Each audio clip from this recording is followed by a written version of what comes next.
Bismillahirrahmanirrahim. Assalamualaikum warahmatullahi wabarakatuh.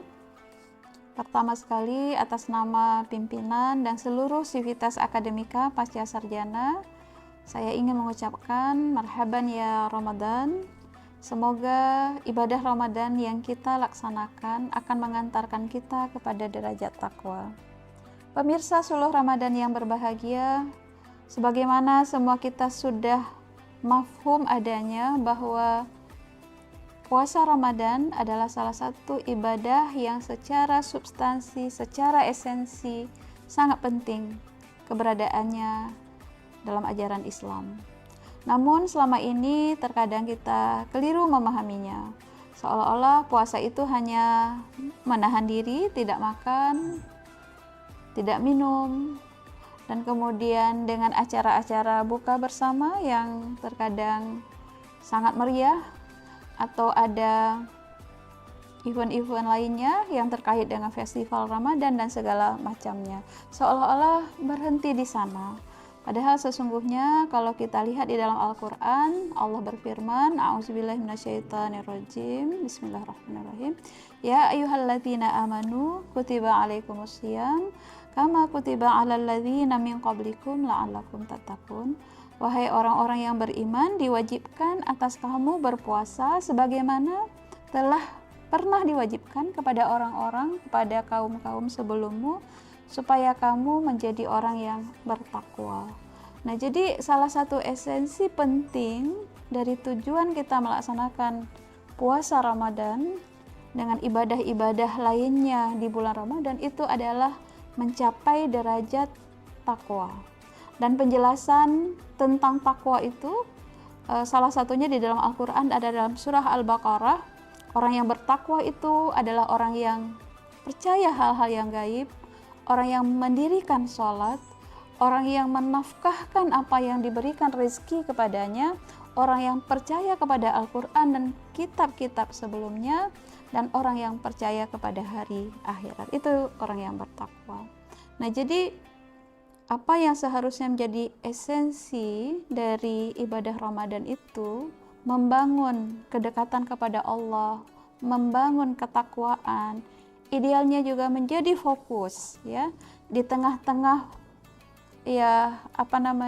gemerlapnya Ramadan yang dirayakan dengan penuh sukacita, karena kita lihat iklan-iklan, kita lihat baliho-baliho, kita lihat promosi-promosi cukup banyak tentang Ramadan. Tapi pertanyaannya kemudian, apakah itu menyentuh kepada bagaimana kemudian sebagai seorang Muslim, sebagai seorang mukmin kita keluar setelah selesai berpuasa selama kurang lebih sebulan penuh di bulan Ramadan.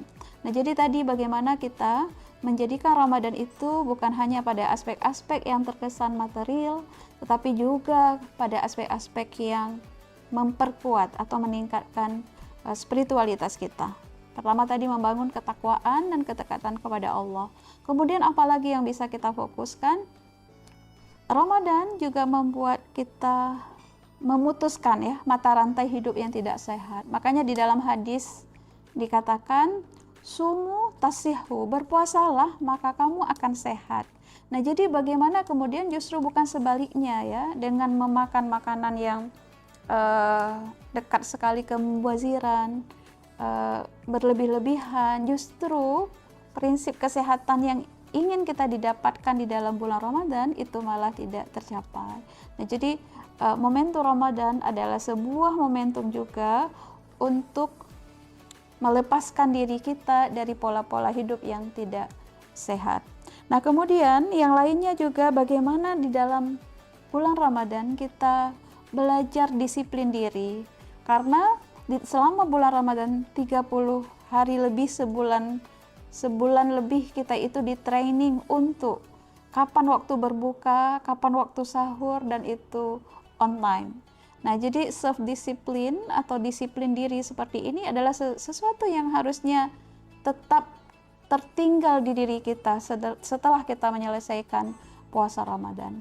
Dan yang tidak kalah pentingnya, mungkin ini poin saya yang terakhir, adalah bagaimana Ramadan itu menjadikan kesempatan yang sangat berharga kepada kita untuk menyucikan jiwa, menyucikan hati, mendapatkan ketenangan. Nah, salah satu yang sangat mungkin kita dapatkan dari ibadah Ramadan adalah mindfulness.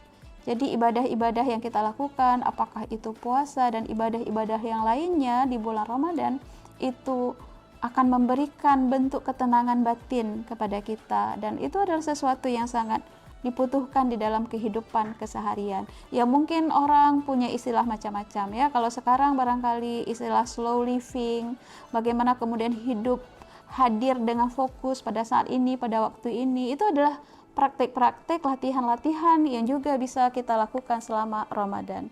Jadi sekali lagi, Ramadan itu jangan hanya terbatas pada seremoni, jangan hanya terbatas kepada promosi-promosi yang kita lihat dari berbagai aspek kehidupan, tidak hanya berfokus pada bahwa kita tidak makan dan tidak minum atau buka puasa yang meriah acaranya, tetapi lebih kepada bagaimana Ramadan itu akan melahirkan kita menjadi pribadi-pribadi yang bertakwa.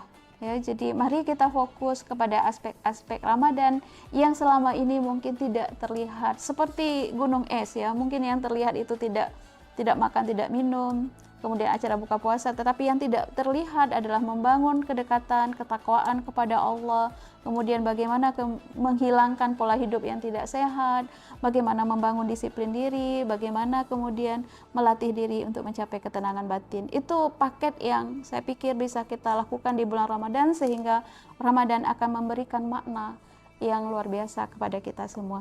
Demikian saja pemirsa Suluh Ramadan yang berbahagia yang dapat saya sampaikan.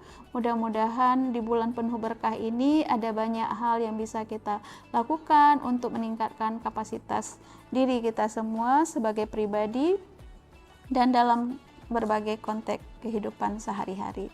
Demikian saja, billahi taufik wal hidayah. Wassalamualaikum warahmatullahi wabarakatuh.